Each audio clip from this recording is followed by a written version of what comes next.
성경 요한복음 12장입니다. 요한복음 12장 37절.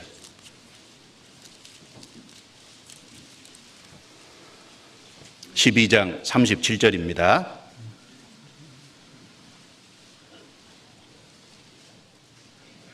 같이 읽어보겠습니다. 이렇게 많은 표적을 저희 앞에서 행하셨으나 저를 믿지 아니하니. 이미 주신 많은 표적이 있는데 그 표적을 믿지 않아요. 그리고 또 다른 증거를 요구하죠. 마태복음 12장 찾아보겠습니다. 마태복음 12장 38절부터 40절입니다.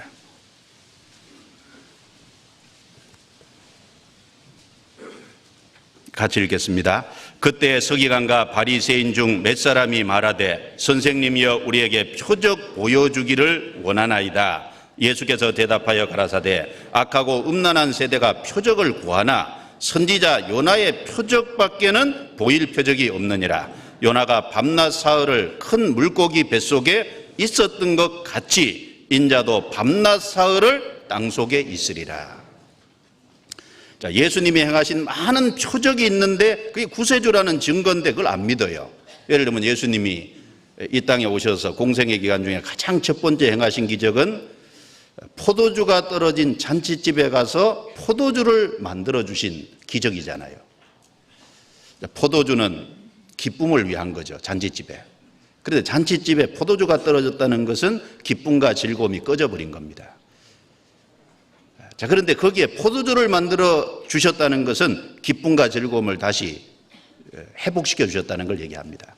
우리는 정말 하나님의 기쁨과 즐거움, 우리에게 진정한 행복과 만족을 위해서 하나님의 형상대로 인간을 만들었는데 인간이 하나님을 등지고 죄를 지어서 우리 영혼에 참으로 기쁨과 즐거움이 꺼져버렸잖아요. 예수님이 이 땅에 오신 것은 우리 죄를 해결해 주심으로 우리 영혼의 진정한 기쁨과 만족을 다시 회복시켜 주러 오셨다는 걸 그 첫 번째 기적 속에 담으셨잖아요. 그리고 예수님이 죽은 자를 살리신 것은 죽어있는 영혼을 살려주실 것. 그리고 예수님이 물고기 2마리 보리떡 5개로 5,000명을 먹이시고 12광주리를 거두신 것은 우리에게 바로 생명의 떡이 되어주실 것에 대한 그림자잖아요. 소경의 눈을 열어주신 것은 우리의 감겨있는 영혼의 눈을 떠주시고 신령한 것을 볼 수 있게 해주시겠다는 하나의 그 표적입니다. 많은 표적을 행하셨는데 이미 주어진 표적은 안 믿잖아요. 그러면서 또 다른 표적을 구하는 겁니다. 이것이 불신자들의 태도라는 거예요. 주님은 그럴 적에 여기 요나의 표적밖에는 보일 표적이 없느니라. 예수님은 그런 유대인들을 향해서 요나의 표적이 가장 확실한 표적이 될 거다. 요나가 물고기 뱃속에 있다가 살아난 것처럼 인자도 땅속에, 그래서 무덤 속에 있다가 다시 살아날 그 예수님의 부활이 가장 확실한 믿을 만한 표적이다. 예수님이 부활하셨다는 건요, 예수님이 구세주라는 확실한 증거입니다. 이 세상의 모든 위대한 위인들은 죽음으로 끝을 맺었어요. 그러나 예수님은 죽은 자 가운데서 부활하셨습니다. 그것이 예수님이 우리의 구세주라는 가장 믿을 만한 확실한 증거 아닙니까? 요한복음 17장, 사도행전 17장입니다. 죄송합니다. 사도행전 17장.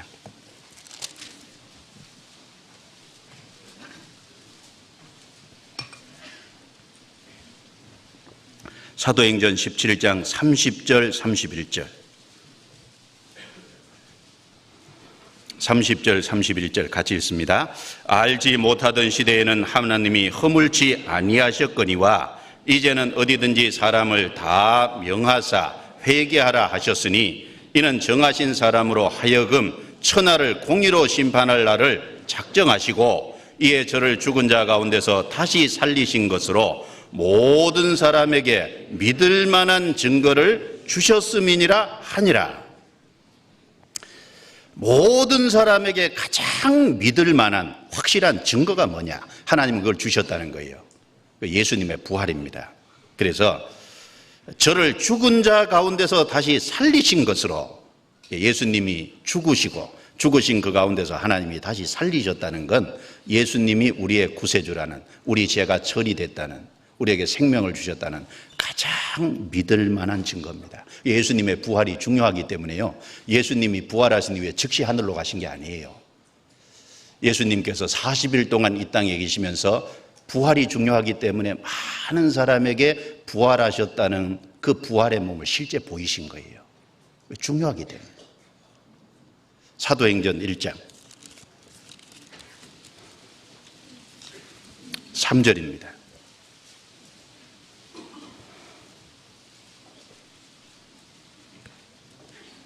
사도행전 1장 3절 같이 읽어보겠습니다. 해 받으신 후에 또한 저희에게 확실한 많은 증거로 친히 사심을 나타내사 40일 동안 저희에게 보이시며 하나님 나라의 일을 말씀하시니라. 여기 해 받으신 후라는 건 예수님의 십자가의 죽으심을 가리킵니다. 죽으시고 무덤에 들어가셨다가 또한 저에게 확실한 많은 증거로 친히 사심을 나타내사 부활하심을 나타내셨는데 40일 동안 보이셨다는 겁니다. 많은 사람에게 확실한 증거를 보이셨어요. 그래서 이 사복음서에 또 신약 성경에 쭉 좀 정리를 해보면요, 부활 후에 예수님께서 자신을 보이신 경우가 많았죠. 제일 첫 번째 누구에게 보이셨어요? 요한복음 20장 14절부터 18절에 보면 가장 첫 번째로 막달라 마리아에게 보이셨어요. 자, 우리 한번 생각을 해보죠. 예수님이 부활하셨을 때 부활의 몸을 누구에게 가장 먼저 보일까? 생각 안 하셨겠어요? 아마 자기를 가장 사랑하는 사람에게 보이기를 원하셨을 거예요. 얼른 우리 같으면 이제 12사도에게 보이셨을 것 같은데 그게 아니라 막달라 마리아에게 제일 먼저 보이셨어요. 막달라 마리아는 7 귀신이 쫓겨나간 그 은혜를 받은 여인이죠. 그 이후에 예수님을 따라다니면서 예수님과 12제자를 누가복음 8장에 보면 숨겼다고 했고, 그리고 예수님이 십자가에 죽으실 때 그 십자가 아래까지 갔고, 예수님의 무덤에 장사할 때 그 무덤까지 쫓아갔고, 그리고 부활의 아침에 가장 먼저 무덤을 찾아갔던 여인, 그 막달라 마리아. 예수님은 그에게 가장 첫 번째 자신의 부활의 몸을 보이셨어요. 아마 막달라 마리아가 주님을 가장 사랑했다는 것을 우리가 좀 생각을 해볼 수 있을 거예요. 자, 그리고 두 번째는 무덤에서 돌아가는 여인들에게 보이셨어요. 처음에는 막달라 마리아, 그리고 무덤에 갔다가 돌아오는 여러 여인들에게 두 번째로 다시 보이셨습니다. 그리고 세 번째는 베드로에게 따로 보이셨어요. 베드로에게. 누가복음 23장 34절에도 그렇게 말씀하시고, 고린도전서 15장 5절에도 보면 베드로에게 베드로에게 따로 보이신 것 같습니다. 그리고 엠마오 도상의 두 제자에게 자신의 부활의 모습을 보였는데 누가복음 24장에 자세히 나오죠.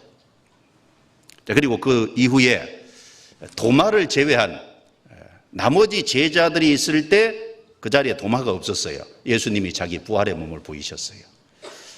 천국 가면 도마 만났을 때 꼭 물어보고 싶어요. 그때 어디가 있었냐고. 아니, 다른 제자들은 다 모여있는데 도마는 없잖아요. 자, 도마를 제외한 제자들에 보여서, 그리고 8일이 지난 후에 요한복음 2장에 보면 도마가 같이 있을 때, 도마하고 제자들이 있을 때 예수님 다시 또 따로 보이셨어요. 그리고 요한복음 21장 1절부터 23절에 보면 갈릴리 바닷가에서 7 제자에게 또 따로 보이셨어요. 그리고 500명에게 또 일시에 보이셨어요. 그 중간에 야고보에게 보이시고, 그 다음에 야고보는 누구냐면 예수님의 동생 야고보입니다. 야고보에게 따로 보이시고, 그리고 500명에게 일시에 보이시고, 그리고 감람산에서 승천하실 때 승천하는 모습을 제자들이 친히 봤잖아요. 예수님이 많이 보이신 겁니다. 500명에게 일시에 보이셨는데 고린도전서 15장 한번 찾아보죠. 15장.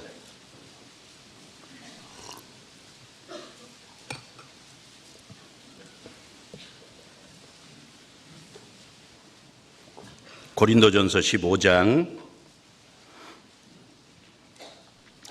5절입니다.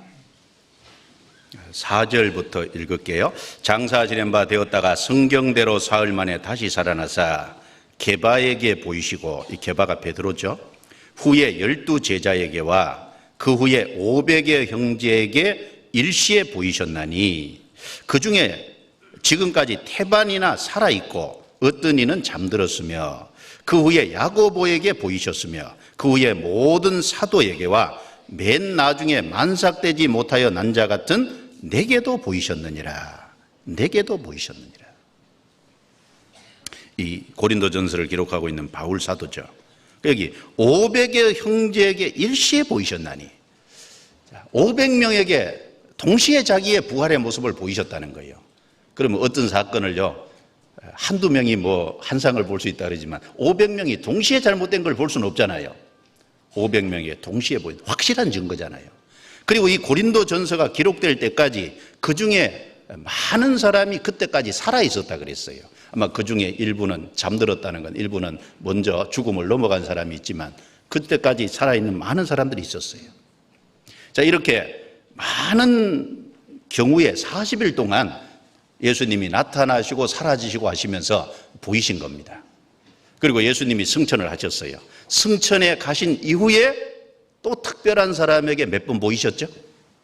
여기 바울 사도에게 보이셨어요. 바울 사도에게 보이신 것은 사도행전 9장인데, 바울 사도가 유대교에 아주 충성된 사람이잖아요. 예수 믿는 사람들, 유대인 목수의 가정에서 태어나서 십자가에 못 박혀 죽은 그 청년 예수를 믿는 사람들이 있다.